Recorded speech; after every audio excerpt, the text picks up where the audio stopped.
Viewers, तो मैं हूँ क्या सुशील और आज मैं लेके आई हूँ आप लोगों के लिए एक बहुत ही खास और इम्पोर्टेंट वीडियो। सबसे पहले मैं ये रिक्वेस्ट करना चाहूंगी कि आप लोग इस वीडियो के साथ बिल्कुल अंत तक जुड़े रहिए।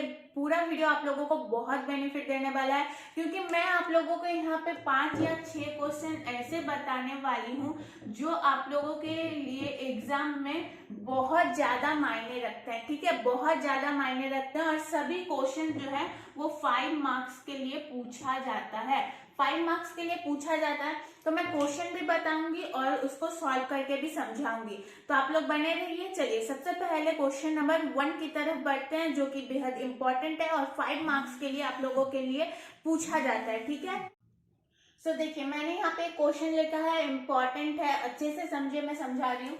कहा गया है कि यदि ए बी और सी त्रिभुज ए बी सी के अंतकोण हो तो दिखाइए कि साइन बी प्लस सी बटे two, sine into B plus C बटे two, cos into A by two, ये दोनों बराबर है, ये दोनों पद आपस में बराबर है, ये हमें सिद्ध करना है। ठीक है, सिद्ध करना है, लेकिन इंपॉर्टेंट आप लोगों को ध्यान क्या देना है वो समझिए पहले। कहा गया है कि यदि ए बी और सी त्रिभुज ए बी सी के अंत कोण हो, अंत कोण यानी जो अंदर का कोण होता है, त्रिभुज के 3 कोण है, ये आप लोगों को बताने की जरूरत नहीं है, ए बी सी। ठीक है, A B C, A B C अंत कोण होता है। ठीक है, अब देखिए प्रमाण हम लोग यहाँ से ऐसे तरीके से कर सकते हैं। प्रमाण लोगों को पता होगा कि जो त्रिभुज के अंतकोण होता है, त्रिभुज के 3 अंतकोण होंगे ए बी सी, अगर उनको जोड़े उनका योग कितना होता है, 180 होता है। ठीक है, तो अगर ए बी सी को जोड़ा जाए तो 180 होता है। हमें सिद्ध क्या करना है ये ध्यान रखिए। ठीक है, ये ध्यान रखिए कि हमें सिद्ध करना है साइन इंटू बी प्लस सी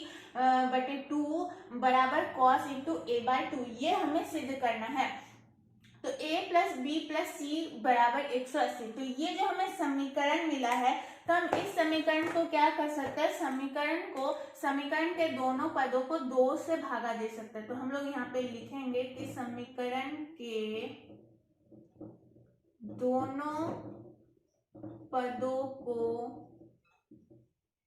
2 से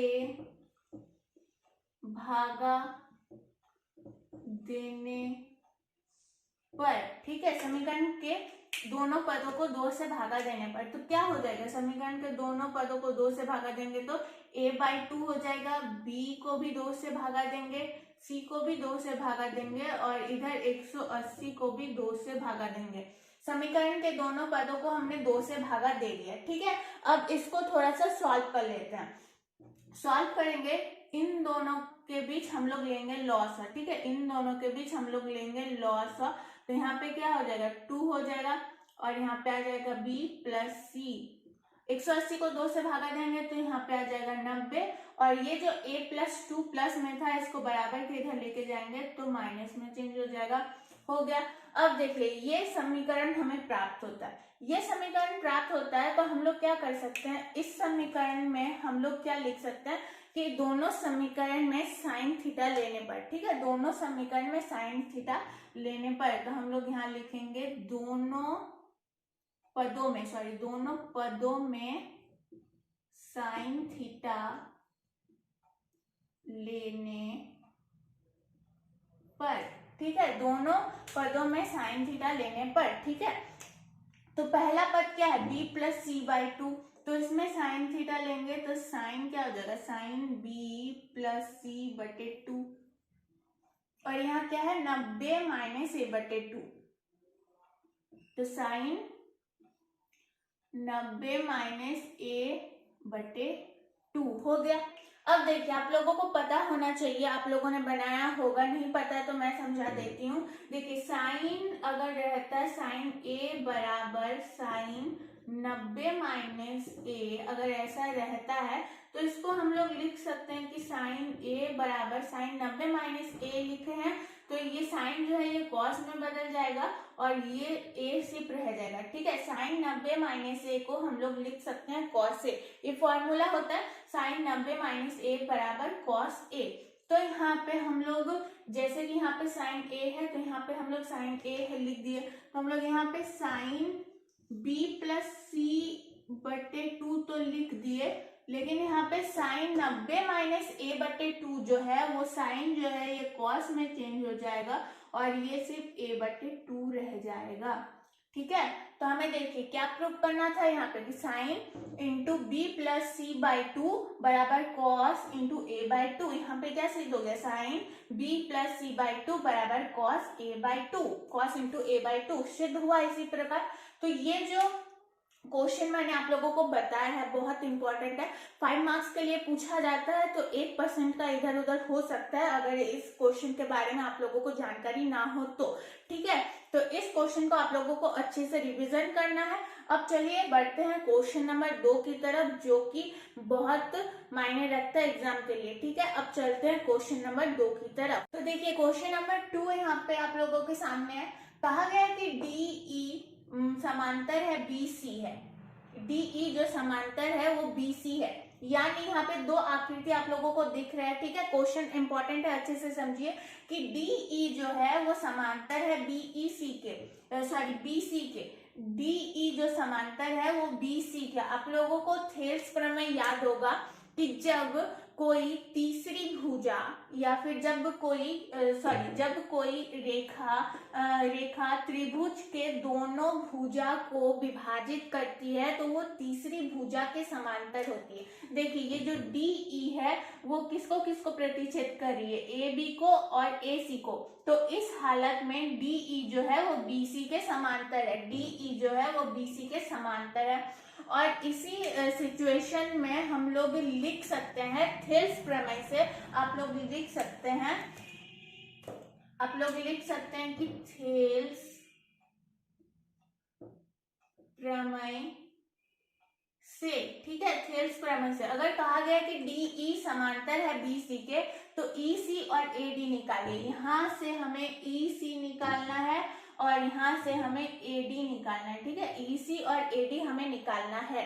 तो हम लोग लिख सकते हैं कि थेल्स प्रमेय से। थेल्स प्रमेय क्या कहता है, अगर कोई त्रिभुज में कोई दूसरी भुजा सम्मिलित होती है और वो तीसरी भुजा के तीसरी रेखा के समांतर होती है तो हम लोग ऐसा लिख सकते हैं कि AD बटे DB बराबर होगी AE बटे EC के।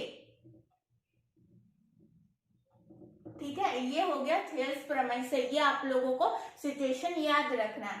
तो AD, यहाँ पे हम लोग सबसे पहले EC निकालते हैं। ये बन गया है क्वेश्चन नंबर 1। तो सबसे पहले हम लोग यहाँ पे से EC निकालते हैं। तो AD क्या है, AD है 1.5 है, DB क्या है 3 सेंटीमीटर है, AE यहाँ पे 1 सेंटीमीटर है और EC तो हमें यहाँ से निकालना है। ठीक है, तो अब करते हैं क्रॉस मल्टीप्लीकेशन। EC इंटू 1.5 हो जाएगा और 3 इंटू 1 करेंगे तो 3। तो EC बराबर क्या हो जाएगा, 3 बटे 1.5। 1.5 जो था वो इसी के साथ गुना में था, गुना में होने के कारण ये बटे में चेंज हो गया। तब दशमलव हटाएंगे तो ऊपर बैठ जाएगा 10, यानी EC बराबर 30 बटे 15, यानी हो गया यहाँ पे विभाजित कर दिए 15 को 30 से तो 2, तो EC बराबर 2 सेंटीमीटर। तो यहाँ पे EC बराबर 2 सेंटीमीटर हो गया। EC तो निकल गया। अब AD, अब हम लोग क्वेश्चन नंबर 2 से यहाँ से हम लोग निकाल सकते हैं AD निकाल सकते हैं। ठीक है, AD निकालेंगे तो हम लोग यही थेल्स प्रमेय का प्रयोग यहाँ पे भी कर सकते हैं। थेल्स प्रमेय का प्रयोग यहाँ से भी कर सकते हैं हम लोग। तो हम लोग क्या लिख सकते हैं कि AD बटे DB, AE बटे EC।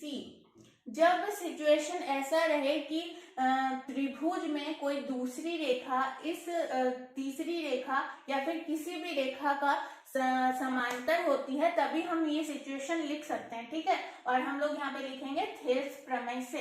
तो यहाँ पे सेकंड क्वेश्चन में AD क्या है, AD तो हमें निकालना है, तो AD को AD लिखते हैं बटे DB यहाँ पे 7.2 लिखा हुआ है तो 7.2, AE क्या है 1.8 और यहाँ पे EC है 5.4। ठीक है, क्रॉस मल्टीप्लीकेशन करेंगे तो AD इंटू 5.4 हो गया और 1.8 इंटू 7.2। ठीक है, अब AD को AD लिखते हैं और इस 5.24 को बराबर के उधर लेके जाएंगे तो यहाँ पे आ जाएगा बटे में आ गया। ठीक है, बटे में आ गया। तो अब हम लोग देखिए दशमलव हटाते हैं, यहाँ से दशमलव हटाएंगे तो यहाँ पे 10 बैठ जाएगा, यहाँ से दशमलव हटाएंगे तो यहाँ पे 10 बैठ जाएगा। तो 10 विभाजित हो गया। 18 को अगर 54 से विभाजित किया जाए तो यहाँ पे हो जाएगा 3 को 7.2 से अगर विभाजित करेंगे, 3 को अगर 7.2 से विभाजित किया जाता है तो यहाँ में हो जाएगा 3 दूनी 6 पॉइंट बैठेगा, एक बच जाएगा, 3 चरे 12, यानी AD बराबर हो गया 2.4 सेंटीमीटर। 2.4 सेंटीमीटर, यानी यहाँ पे जो AD है, दूसरी आकृति में जो हमें क्या निकालना था, हमें AD निकालना था। AD ये वाला हिस्सा वो 2.4 सेंटीमीटर निकल चुका और पहले वाले क्वेश्चन में हमें EC निकालना था जो कि हमारे पास निकल चुका 2 सेंटीमीटर। तो ये क्वेश्चन बहुत इंपॉर्टेंट है, 5 मार्क्स के लिए बहुत बार पूछा जाता है आप लोगों के लिए बोर्ड एग्जाम में। तो ध्यान से आप लोगों को याद करना है और रिवीजन करना है, नोट कर लीजिए कहीं पे ये वाला क्वेश्चन। और थेल्स प्रमेय भी बेहद इंपॉर्टेंट है, तो थेल्स प्रमेय का कॉन्सेप्ट जो है, थेल्स प्रमेय क्या कहता है, वो भी आप लोगों को याद रखना है। ठीक है, अब चलिए हम लोग बढ़ते हैं। एक क्वेश्चन 2 क्वेश्चन मैंने बता दिया, अब चलते हैं तीसरे क्वेश्चन में जो कि आप लोगों के लिए इंपॉर्टेंट है और आप लोगों के बोर्ड एग्जाम में पूछा जा सकता है। तो चलिए यहाँ पे आप लोगों के सामने तीसरा क्वेश्चन यहाँ पे है। तो तीसरा क्वेश्चन भी बेहद इंपॉर्टेंट है। तो यहाँ पे देखिए क्वेश्चन में कहा गया है कि यदि 10a प्लस बी बराबर √3 और 10a माइनस बी बराबर 1/√3 तो a b का मान ज्ञात कीजिए। ठीक है, ये 5 मार्क्स के लिए आता है, प्रीवियस ईयर में आप लोग देख सकते हैं, प्रीवियस ईयर में भी काफी बार पूछा गया है। तो कहा गया है कि 10, ठीक है, सबसे पहले पहला पद लेते हैं, पहला समीकरण लेते हैं, 10a प्लस बी बराबर √3। ठीक है, 10a प्लस बी बराबर √3 है। तो इसको हम लोग कैसे सॉल्व कर सकते हैं? तो देखिए सबसे पहले हम लोग लिख सकते हैं कि 10a प्लस बी, ठीक है, और इस √3 को हम लोग क्या लिख सकते हैं, 1060 डिग्री। क्यों लिख सकते हैं? क्योंकि 1060 डिग्री का जो मान होता है वो √3 होता है। तो √3 को हम लोग 1060 डिग्री लिख सकते हैं क्योंकि 1060 डिग्री बराबर √3। तो √3 को अगर 1060 लिख दे तो इसमें कोई गलत नहीं है। तो देखिए अब क्या हो गया, अब देखिए यहाँ पे 10 जो है वो a प्लस बी के साथ गुना में है। ठीक है, अगर बराबर के इधर लाते हैं हम लोग, इस 10 को बटे में 10 कर देंगे तो ये 10 और ये 10 विभाजित हो जाएगा। ठीक है, तो क्या बच जाएगा, a प्लस बी बराबर 60 डिग्री, ये करना है। लेकिन आप लोगों को यहाँ 10 विभाजित नहीं करना है, मैंने बस वो समझाने के लिए कहा। ठीक है, आप लोग कॉन्सेप्ट क्लियर रखिए तो आप लोगों को जो सॉल्व करने में आसानी होगी। तो 10 और 10 हमें यहाँ पे विभाजित करके दिखाना नहीं है, लेकिन माइंड में रखना है कि कैसे हुआ। ठीक है, तो यहाँ से हमें एक समीकरण मिल गया, समीकरण नंबर 1। समीकरण नंबर 1 मिल गया 10a प्लस बी बराबर √3 से। अब हमारे पास है और एक समीकरण, क्या समीकरण है, यहाँ पे लिखती हूं मैं, यहाँ पे और एक समीकरण है 10a माइनस बी बराबर 1/√3। ठीक है, 1/√3। तो हम लोग क्या कर सकते हैं, हम लोग लिख सकते हैं कि 10a माइनस बी बराबर 1/√3 को हम लोग 1030 डिग्री में चेंज कर देंगे।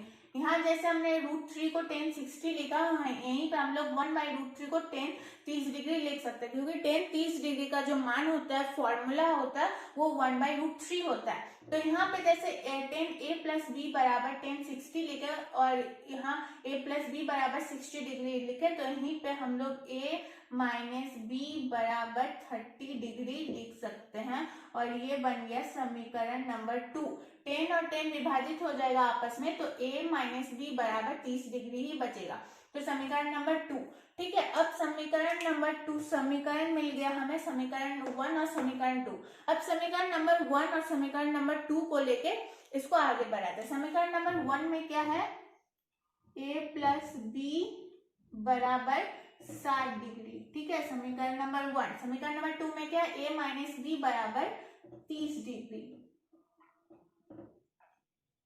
तो इन दोनों समीकरणों को जोड़ेंगे, क्या करेंगे, जोड़ेंगे। ए प्लस ए कितना हो जाएगा, 2a प्लस बी है माइनस बी है, आपस में विभाजित हो जाएगा। 60 को 30 में जोड़ेंगे तो 90। तो a बराबर क्या हो जाएगा, 90 माइनस 2 यानी a बराबर 45। हमें यहाँ पे निकालना क्या था, a और b का मान हमें निकालना था। a का मान 45 डिग्री निकल चुका है। ठीक है, अब इस a के मान को हम लोग समीकरण नंबर 1 या फिर समीकरण नंबर 2 में बैठा सकते हैं और b का मान निकाल सकते हैं। समीकरण नंबर 1 क्या कहता है, a प्लस बी बराबर 60 डिग्री। तो b बराबर क्या हो जाएगा, 60 माइनस a हो जाएगा। तो हम लोग b का मान निकाल सकते हैं। तो b बराबर यहाँ पे लिखते हैं 60 माइनस a। a कितना निकल चुका, 45 डिग्री।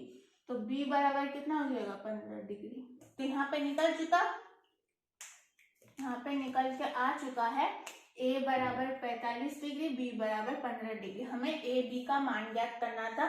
10a प्लस b बराबर √3 था जहां, और यहाँ पे 10a माइनस b बराबर 1/√3 था जहां। ठीक है, तो ये बन गया क्वेश्चन नंबर 3।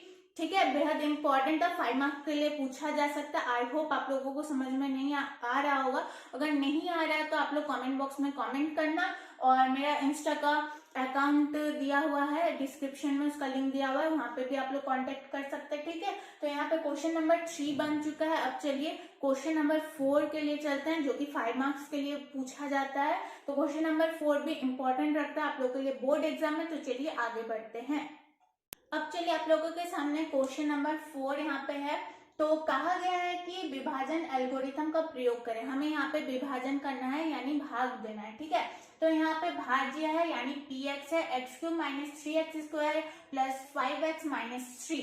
भाज्य यानी जिसको भागा दिया जाता है। ठीक है, यानी जिसको भागा दिया जाता है वो भाज्य कहलाता है। यानी हमें इस समीकरण को भागा देना है। किससे भागा देना है, तो भाजक से।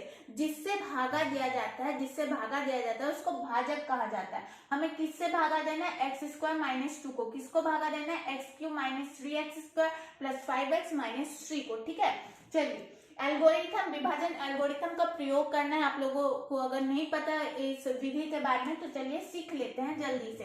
तो क्या है, x³ minus 3x² plus 5x minus 3।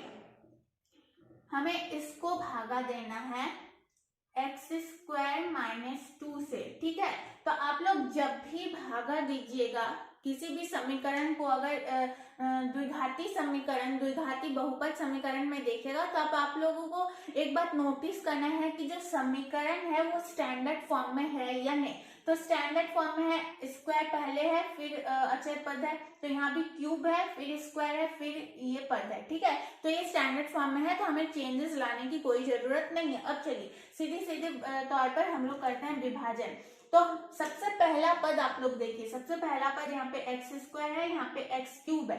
तो हमें सबसे पहले क्या करना होगा, हमें सबसे पहले ये ध्यान रखना होगा कि हम पहले दोनों पदों को किस तरह से आपस में बराबर करें, तभी हम लोग आगे बढ़ सकते हैं। तो x² में ऐसा क्या गुना करेंगे जिससे कि x³ आ जाए। तो अगर x² में x को गुना करें तो x² इंटू x क्या हो जाएगा, x³ हो जाएगा। और प्लस ही रहने का जो संख्या के सामने जो चिन्ह है उसी को लाने की कोशिश कीजिएगा। यहाँ पे प्लस x³ है तो यहाँ पे हम लोग प्लस x³ लाए। अब ये -2 को भी x के साथ अगर गुना किया जाए तो प्लस माइनस माइनस, और 2 को x के साथ गुना करेंगे तो 2x, तो -2x। तो -2x को हम लोग यहाँ पे नहीं लिखेंगे क्योंकि ये x² का पद है, हम लोग -2x को यहाँ पे लिखेंगे। ठीक है, -2x को यहाँ पे लिखेंगे। जिसका जो पद मैच खाता है उसी के नीचे हम लोगों को लिखना है, नहीं तो अगर आप लोग कहीं भी लिख देते हैं तो वो गलती हो सकती है। तो यहाँ पे हम लोग करेंगे घटाने पर। ठीक है, घटाने पर, घटाने पर क्या होता है, सिंबल चेंज हो जाता है। प्लस था यहाँ पे माइनस हो जाएगा, यहाँ पे माइनस था यहाँ पे प्लस हो जाएगा। तो यहाँ पे प्लस एक्स क्यूब और माइनस एक्स क्यूब विभाजित हो गया, यहाँ पे क्या बच गया, माइनस 3x स्क्वायर प्लस और plus plus plus plus 5x plus 2x कितना हो जाएगा, 7x माइनस 3 हो गया। ठीक है, अब एक्स स्क्वायर माइनस 2 है, तो फिर से हम लोगों को पहला पद देखना है और उस पहले पद से हमें पहला पद को मैच खिलाना है। तो x square minus 3x square, तो एक्स स्क्वायर में आप लोगों ध्यान से सोचिए, एक्स स्क्वायर में हम लोग ऐसा क्या गुना करेंगे जिससे कि माइनस 3x स्क्वायर आ जाए। तो अगर देखिए एक्स स्क्वायर में अगर हम लोग गुना करते हैं माइनस 3 को, एक्स स्क्वायर में हम लोग गुना करते हैं माइनस 3 को, एक्स स्क्वायर में माइनस 3 को गुना करते हैं तो माइनस 3x स्क्वायर आ जाएगा, माइनस 3x स्क्वायर। अब माइनस 2 को माइनस 3 के साथ गुना करेंगे तो माइनस माइनस क्या हो जाएगा, यहाँ पे प्लस, तो माइनस माइनस प्लस, तो यहाँ पे हो जाएगा आप लोगों का +6।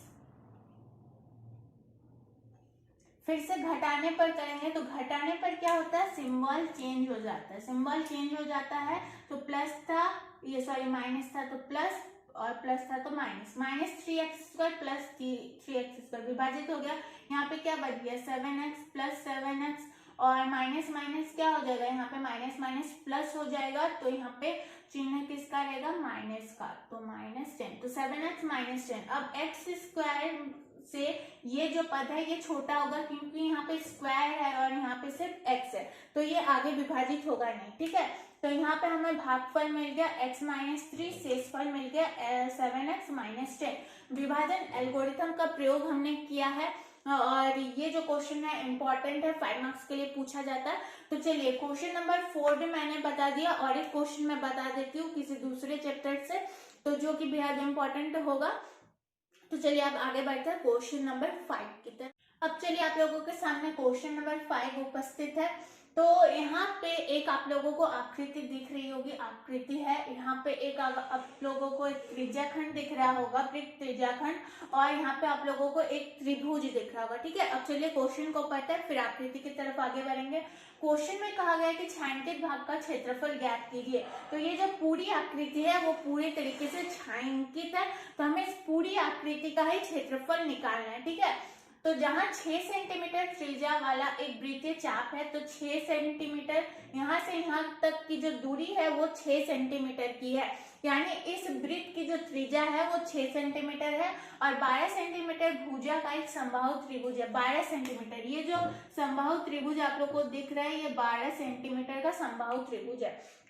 तो हम लोग छायांकित भाग का क्षेत्रफल निकालने के लिए क्या कर सकते हैं, हम लोग छायांकित भाग का क्षेत्रफल निकालने के लिए सबसे पहले तो इस त्रिभुज का क्षेत्रफल निकाल सकते हैं, फिर ये जो वृत्त त्रिज्याखंड है इसका क्षेत्रफल निकाल सकते हैं। आप लोगों को गलती नहीं करना है कि आप लोगों ने त्रिभुज का भी क्षेत्रफल निकाल लिया और पूरे वृत्त का क्षेत्रफल निकाल लिया, तब आंसर गलत आ जाएगा। ठीक है, तो हमें सबसे पहले त्रिभुज का क्षेत्रफल निकालना है और वृत्त नहीं त्रिज्याखंड का क्षेत्रफल निकालना है। ये जो त्रिज्याखंड आप लोगों के सामने उपस्थित है इसका क्षेत्रफल, और हम लोग अगर इस वृत्त का क्षेत्रफल को प्लस कर दे तो हमें हमारा छायांकित भाग का क्षेत्रफल निकल जाएगा। ठीक है, तो सबसे पहले हम लोग लिखेंगे कि त्रिभुज का क्षेत्रफल बराबर त्रिभुज का क्षेत्रफल, त्रिभुज का क्षेत्रफल क्या हो जाएगा, वो भी समबाहु त्रिभुज का क्षेत्रफल 1/2r² sine theta, 1/2r² sine theta, तो 1/2r²।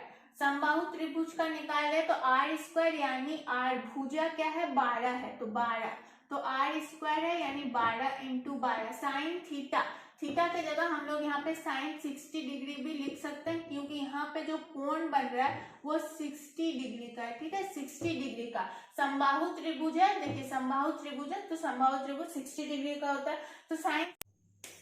तो साइन 60 का मान क्या हो जाएगा, √3/2, √3/2, तो 12 × 12 करेंगे तो हो जाएगा 144 और √3 और 2 हर में है तो 4, तो 144 √3/4 सेंटीमीटर स्क्वायर। तो 12 गुना करके एक बार देख लेती हूँ मैं,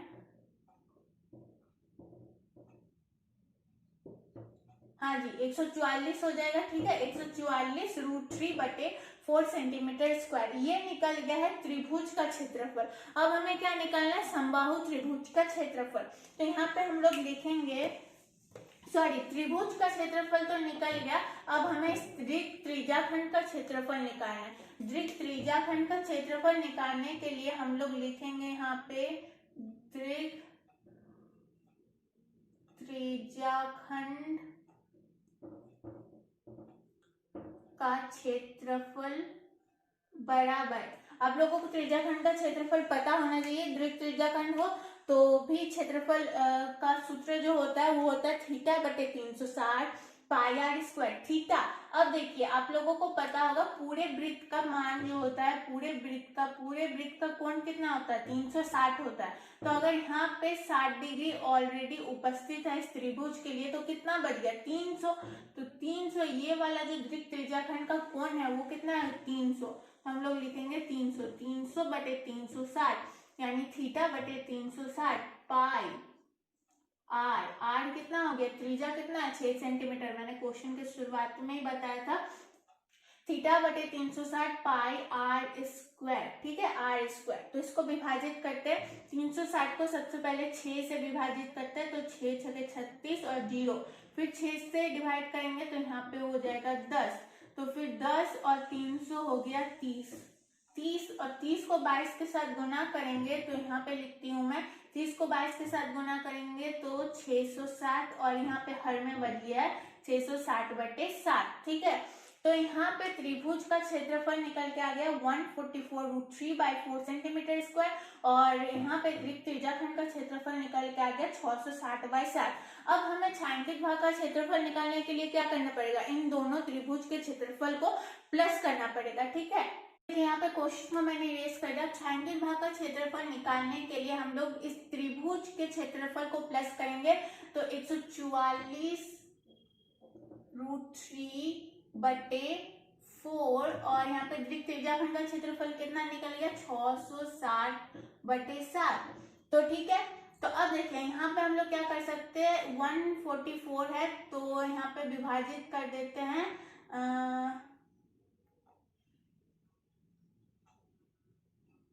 36, तो क्या हो गया 36√3 प्लस 660/7 सेंटीमीटर स्क्वायर। इस छायांकित भाग का क्षेत्रफल निकल गया 36√3 प्लस 660/7 सेंटीमीटर स्क्वायर। तो यहाँ पे मैंने टोटल आप लोगों को क्वेश्चन की संख्या 5 बताई है, जो कि 5 मार्क्स के लिए आप लोगों के लिए बोर्ड एग्जाम में पूछा जाता है, ठीक है। तो बेहद मायने रखता है, ये सारे क्वेश्चंस आप लोगों को हमेशा क्लियर रखना है, कॉन्सेप्ट क्लियर रखिए तो आप लोगों के लिए बेहतर होगा। अगर वीडियो अच्छी लगे तो लाइक करना, चैनल को सब्सक्राइब करना और इसी तरह बने रहना। तो आज के लिए बस इतना ही, और कुछ भी प्रॉब्लम होता है तो कमेंट बॉक्स में कमेंट करना।